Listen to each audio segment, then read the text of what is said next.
banjir mana? Ini kurang banjir.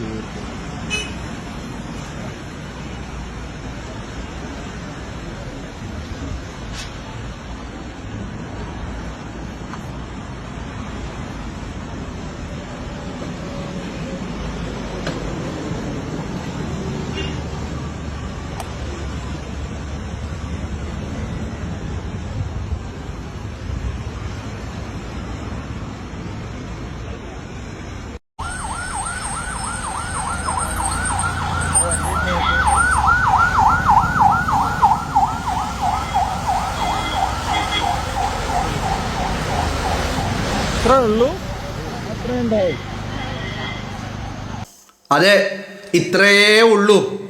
ഒരു 4 വാഹനം, ഒന്നിൽ മുഖ്യമന്ത്രി, ഒരു പൈലറ്റ് എസ്കോർട്ട്, പിന്നെ ഒരു പോലീസ് ജീപ്പ്. 4 വാഹനം, അത്രയേ ഉള്ളൂ. അതാണ് കേരളം ഇന്ന് അനുഭവിച്ചു കൊണ്ടിരിക്കുന്ന ഏറ്റവും വലിയ മാറ്റം. നിങ്ങൾ കണ്ട 2 ദൃശ്യങ്ങളാ. ഒന്ന് രാജാവിൻ്റെ എഴുന്നള്ളത്ത്, മറ്റൊന്ന് ജനങ്ങൾ ആഗ്രഹിച്ച് കേരളത്തിൻ്റെ മുഖ്യമന്ത്രി കസേരയിലെത്തിയ വി.ഡി. സതീശൻ എന്ന് പറയുന്ന കേരളത്തിൻ്റെ മുഖ്യമന്ത്രിയുടെ യാത്ര. രണ്ടും തമ്മിൽ ആനയും അണ്ണാനും തമ്മിലുള്ള വ്യത്യാസം അല്ലേ? എന്തൊക്കെയായിരുന്നു? ഫയർഫോഴ്സ് എഞ്ചിന്, ആംബുലൻസ്, 10-40 വാഹനങ്ങളുടെ അകമ്പടി. ഇതൊന്നും പോരാഞ്ഞിട്ട് പിന്നെ ഒരു നവകേരള യാത്ര അങ്ങ് കാസർഗോഡ് മുതൽ തിരുവനന്തപുരം വരെ. സ്കൂളുകളുടെ മതിലടിച്ച് പൊളിക്കുന്നു, പൗരപ്രമാണിമാർക്ക് ഖജനാവിലെ പണം ചെലവഴിച്ച് കോടിക്കണക്കിന് രൂപ ചെലവഴിച്ച് വിരുന്ന് നൽകുന്നു. അത് യാത്രക്ക് വേണ്ടിയിട്ട് ഒരു വാഹനം, ഒരു പുതിയ ബസ് വാങ്ങുന്നു, അതിൽ ഹൈഡ്രോളിക് ലിഫ്റ്റ് ഫിറ്റ് ചെയ്യുന്നു, അതിൽ ബാത്റൂം ഫിറ്റ് ചെയ്യുന്നു. രാജകീയം എല്ലാ അർത്ഥത്തിലും. എവിടെ നിന്നാ? പിണറായി വിജയൻ്റെ തറവാട്ട് സ്വത്തുന്നാ? അല്ലടോ, എൻ്റെയും നിൻ്റെയും ഒക്കെ നികുതിപ്പണത്തിൽ നിന്ന്. കഴിഞ്ഞ 10 വർഷക്കാലം. ഇപ്പം നിങ്ങളൊന്ന് ആലോചിച്ച് നോക്ക്, എന്തിനാ ഹൈഡ്രോളിക് ലിഫ്റ്റ് ഫിറ്റ് ചെയ്തത്? വിജയന് കയറാനും ഇറങ്ങാനും പറ്റൂല. എന്തിനാ സ്കൂളിൻ്റെ ബസ്സിൻ്റെ മതിലുകൾ പൊളിച്ചത്?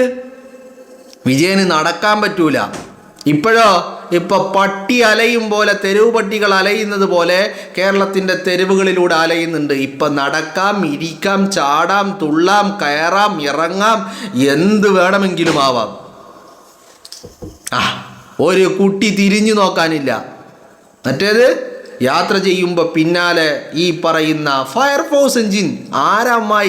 ആരമ്മായിനെ കെട്ടിക്കാൻ? ആംബുലൻസ് എന്തിന്? ആലോചിക്കണം. എന്താ പ്രശ്നം? എല്ലാം പൊതുഖജനാവിൽ നിന്ന് വേണ്ട പോലെ. ഞാനെന്തോ വലിയ തന്തയാണെന്നുള്ളത് ഈ ഒരു കാഴ്ചപ്പാടില്ല. അങ്ങനെ ഒരു മെൻറ്റാലിറ്റിയുമായിട്ട് കേരളത്തിൽ ഇങ്ങനെ അലഞ്ഞ് നടക്കുകയായിരുന്നു. ഇപ്പോഴെന്താ? ഇപ്പോൾ ഒരു ഒലക്കയല്ല, ചുക്കും ചുണ്ണാമ്പിനും കൊള്ളാത്തവനായിട്ട് ദയനീയ പരാജയവും ഏറ്റുവാങ്ങിയിട്ട് മൂലക്കിരിക്കുന്നുണ്ട്. ആലോചിച്ച് നോക്കണം നിങ്ങൾ. കേരളത്തിൽ UDF സർക്കാർ അധികാരത്തിൽ വന്നിട്ട് 100 ദിവസങ്ങൾ പിന്നിടുകയാണ്. ഈ ഓണക്കാലത്ത് നമ്മൾ കണ്ടു സപ്ലൈകോയുടെയും അതുപോലെ ഈ പറയുന്ന ത്രിവേണിയുടെയും മറ്റ് ഓണച്ചന്തകൾ എന്ന് വേണ്ട ഈ പറയുന്നതെല്ലാം വളരെ കാര്യക്ഷമമായിട്ട് പ്രവർത്തിക്കുന്നു. എല്ലാ സാധനങ്ങളും അവൈലബിൾ ആണ്. എല്ലാ അർത്ഥത്തിലും സാധാരണക്കാരൻ ഹാപ്പിയാണ്.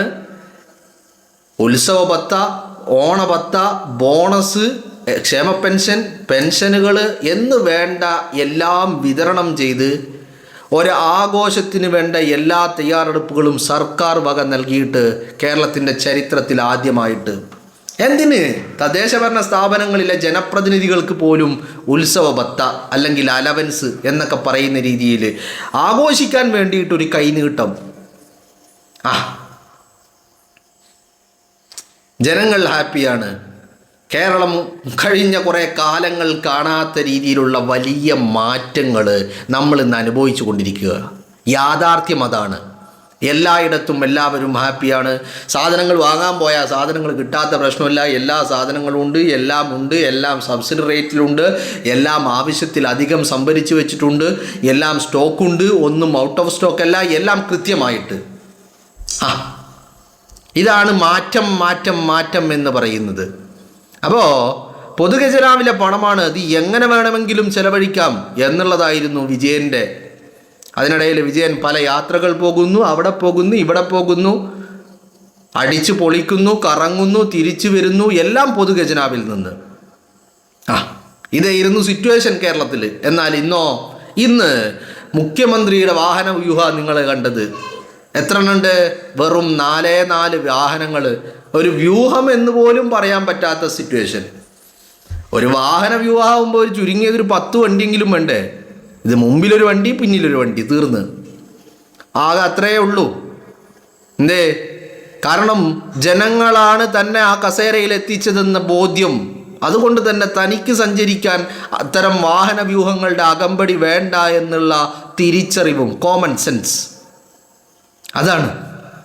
അത് എവിടെ നിന്നുണ്ടായി എന്ന് ചോദിച്ചാൽ അതാണ് ഈ പറയുന്ന എന്താ പറയേണ്ടത്, വിദ്യാഭ്യാസമുള്ളവനും അല്ലെങ്കിൽ പൊതുബോധമുള്ളവനും ഇല്ലാത്തവരും തമ്മിലുള്ള വ്യത്യാസം. ഞാൻ രാജാവാണെന്ന് അങ്ങോട്ട് ഒരാൾ കരുതിയാൽ, അങ്ങനെ ഒരു മെൻറ്റാലിറ്റി ഒരാൾക്ക് ഉണ്ടായിക്കഴിഞ്ഞാൽ പിന്നെ പിണറായി വിജയൻ ചെയ്തതുപോലെ നമുക്ക് പിണറായി വിജയനെ ചൂണ്ടിക്കാണിക്കാം. എന്താണ് ഒരു ഏകാധിപതിയുടെ മനോഭാവം എന്തായിരിക്കും എന്ന് ചോദിച്ചാൽ അതാണ് പിണറായി വിജയൻ.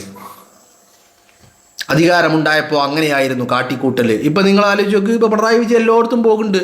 ഇപ്പോൾ എസ്കോർട്ടും ഇല്ല, പൈലറ്റും ഇല്ല, ആംബുലൻസും ഇല്ല, ഫയർഫോഴ്സും ഇല്ല, ഒരു ചുക്കും ഇല്ല, ചുണ്ണാമ്പും ഇല്ല. ഇങ്ങനെ നടക്കുക, ഒരു പ്രശ്നമില്ല ഇപ്പോൾ. എന്നാൽ അന്ന് ഈ പറയുന്ന ഇതൊന്നും ഇല്ലാണ്ട് പിണറായി വിജയന് പറ്റൂലായിരുന്നു. എന്തേ കാരണം? പിണറായി വിജയന് എന്താ പ്രശ്നം? ഒരു പ്രശ്നമില്ല. ആലോചിക്കണം, കഴിഞ്ഞ 10 വർഷക്കാലം കേരളത്തിൻ്റെ മുഖ്യമന്ത്രി കസേരയിൽ ഇരുന്നത് കൊണ്ട് ആയുസ്സിലെ 10 വർഷത്തിൽ നിങ്ങൾക്ക് ആർക്കെങ്കിലും അങ്ങനെ ഉണ്ടാകും ഒരവസരം? ഒരു ദിവസം ഉണ്ടാകുമോ? 10 വർഷം പോട്ടെ, ഒരു ദിവസം നിങ്ങൾക്ക് ജീവിക്കാൻ ഒരു നയാ പൈസ ചെലവില്ലാതെ ജീവിക്കാൻ നിങ്ങളുടെ ജീവിതത്തിൽ നിങ്ങൾക്ക് ആയുസ്സിൽ എപ്പോഴെങ്കിലും ഒരു അവസരം ഉണ്ടാകുമോ? കഴിഞ്ഞ 10 വർഷക്കാലം പിണറായി വിജയൻ അങ്ങനെയായിരുന്നു ജീവിച്ചത്. ഒരു നയാ പൈസ തിന്നതും തൂറിയതും ഉടുത്തതും കിടന്നതും ഉറങ്ങിയതും എഴുന്നേറ്റതും കുളിച്ചതും എല്ലാം പൊതുഖജനാവിൽ നിന്ന്. അപ്പോൾ ഈ പറയുന്ന എല്ലാം ആവാം. കോടിക്കണക്കിന് രൂപയുടെ ബസ് വാങ്ങി. എന്തായിരുന്നു കാര്യം? എന്തെങ്കിലും ഒരു ഉപകാരം ഉണ്ടായോ? എന്നിട്ട് അങ്ങ് മുതൽ ഇങ്ങ് വരെ ഒരു യാത്ര ആരെ കെട്ടിക്കാൻ? എന്തിനു വേണ്ടിയിട്ടായിരുന്നു കാസർഗോഡ് മുതൽ ഇങ്ങ് തിരുവനന്തപുരം വരെ നടത്തിയത്? പോരാത്തിന് സർക്കാർ സ്കൂളുകളിലെ മതിലിടിച്ച് പൊളിക്കുക. എന്താ ഒരു പ്രഹസനമായിരുന്നു ആ ചങ്ങാതി. ഇന്ന് നോക്കൂ നിങ്ങൾ, സാധാരണക്കാരൻ തന്നെ ചോദിക്കും, ഇത്രയേ ഉള്ളോ? ഇത്രയേ ഉള്ളോ? ഇങ്ങനെ പോരല്ലോ. ഇത് നമ്മുടെ കേരളത്തിൻ്റെ മുഖ്യമന്ത്രിയല്ലേ, ഇത്ര മതിയോ? ഇത്ര പോരാ. ഇതിപ്പോൾ ശരിക്കും സതീശന് ഈ പറയുന്ന ഈ ഏർപ്പാടുണ്ടല്ലോ, അത് നമ്മളെ മലയാളിക്ക് തന്നെ എന്താ പറയേണ്ടത്, ഒരു കുറവായിട്ടാണ് എനിക്ക് തോന്നുന്നത്. കാരണം നമ്മുടെ മുഖ്യമന്ത്രി അങ്ങനെ മുമ്പിലൊരു വണ്ടി ബാക്കിലൊരു വണ്ടി അങ്ങനെയല്ല പോകേണ്ടത്. നമ്മളെ മുഖ്യമന്ത്രി പോകുമ്പോൾ ജനങ്ങൾ എന്താ പറയേണ്ടത്, ബുദ്ധിമുട്ടിച്ചു കൊണ്ട് പോകണം. അതായിരുന്നല്ലോ പിണറായി വിജയൻ അങ്ങനെ ചിന്തിച്ചത്. പിണറായി വിജയന് ഇതൊന്നും ചെയ്യുന്നതിനൊരു തടസ്സം ഉണ്ടായില്ല. കാരണം എന്താ, സ്വന്തം പോക്കറ്റിൽ നിന്ന് പൈസ പോകുമ്പോഴാണ് അതിനെപ്പറ്റി ചിന്തിക്കുന്നത്. അല്ലെങ്കിൽ ഇത് നികുതി പണമാണ് ഞാനെടുത്ത് ചെലവഴിക്കുന്നത് എന്നുള്ള ചിന്തയെങ്കിലും വേണമായിരുന്നല്ലോ. അറ്റ്ലീസ്റ്റ് ഇപ്പം തറവാട്ടിൽ നിന്ന് കൊണ്ടുവന്നിട്ടല്ല ഈ പണിയൊക്കെ ചെയ്യുന്നത്. ഇത് നികുതി പണമാണ്, ഇത് സാധാരണക്കാരൻ്റെ വേർപ്പാണ്, ഇതിൽ നിന്നാണ് ഞാനിതൊക്കെ ചെയ്യുന്നത് എന്ന ഒരു തിരിച്ചറിവുണ്ടായിരുന്നെങ്കിൽ ഇമാതിരി കാട്ടിക്കൂട്ടൽ പിണറായി വിജയൻ ചെയ്യുമായിരുന്നോ? നിങ്ങളൊന്ന് ആലോചിച്ച് നോക്ക്. അപ്പം ജനങ്ങൾ ഇതൊക്കെ അന്ന് തന്നെ ഇങ്ങനെ എല്ലാം കൃത്യമായി നോട്ട് ചെയ്ത്. പക്ഷേ അവരിത് പുറത്ത് പറഞ്ഞില്ല. എല്ലാം ഉള്ളിൻ്റെ ഉള്ളിൽ ഒതുക്കി അവിടെ നിന്ന് എല്ലാം ഉള്ളിൻ്റെ ഉള്ളിൽ ഒതുക്കി അവിടെ നിന്ന് ഇനി ഒരവസരം വരും, അന്ന് ഇതിനുള്ള പണി കൊടുക്കുമെന്നുള്ള രീതിയിൽ അല്ലേ, എല്ലാം അങ്ങോട്ടും ഇങ്ങോട്ടും തോന്നും പോലെ ഒരു രാജാവിൻ്റെ ഒരു ഇതുണ്ടാവുമല്ലോ, ഒരു മനോഭാവം. അതായിരുന്നു പിണറായി വിജയന്. എല്ലാവരെയും ബുദ്ധിമുട്ടിച്ച് ഇടങ്ങാറാക്കി. ഇതിനൊക്കെ അപ്പുറം CMA ഒരു ചോദ്യമുണ്ട്. ആരാ ചോദിക്കുന്നത്? ഒരു സഖാവ് ചോദിക്കുക. CMA ഒരു ചോദ്യം വീട്ടിൽ പോയി ചോദിക്കണം. ആലോചിക്കണോ? അതും ഭയങ്കര കോമഡി എന്താണെന്നറിയോ? ഇപ്പോൾ പിണറായി വിജയൻ പരിപാടിക്ക് വരികയാണ്. സംഘാടക സമിതിയിലുള്ള സഖാക്കളൊക്കെ കൂട്ടി നാട്ടുകാരൊക്കെ ഭീഷണിപ്പെടുത്തി ഭയപ്പെടുത്തി മുഖ്യമന്ത്രി വരുന്നുണ്ട്, ആള് വേണം, സദസ്സ് നിറക്കണം എന്ന് പറഞ്ഞ് വിളിച്ചു കൊണ്ടുവന്നതാ.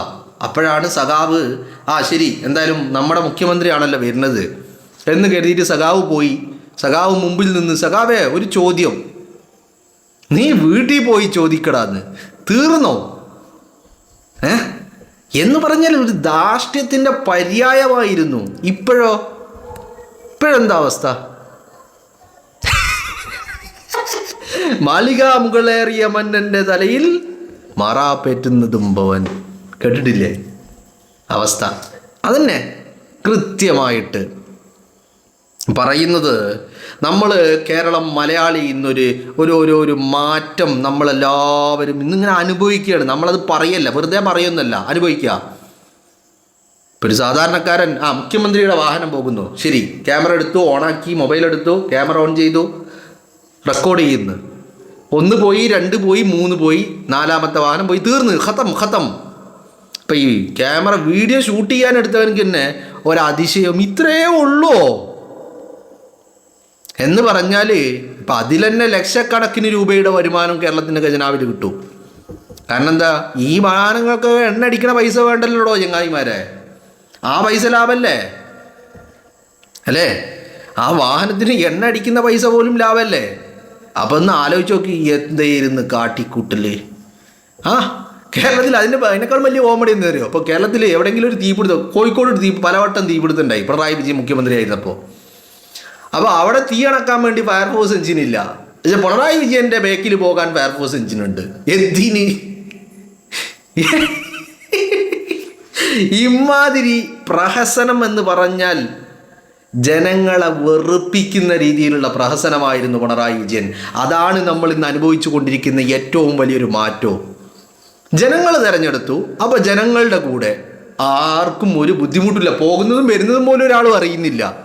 കാണുന്നവൻ തന്നെ ചോദിക്കുകയാണ്, ഇത്രയേ ഉള്ളൂ, അത് മോശമായല്ലോ എന്നുള്ള രീതിയിൽ. ഇതിനല്ലേ മാറ്റം എന്ന് പറയുന്നത്? ഇതാണടോ മാറ്റവും.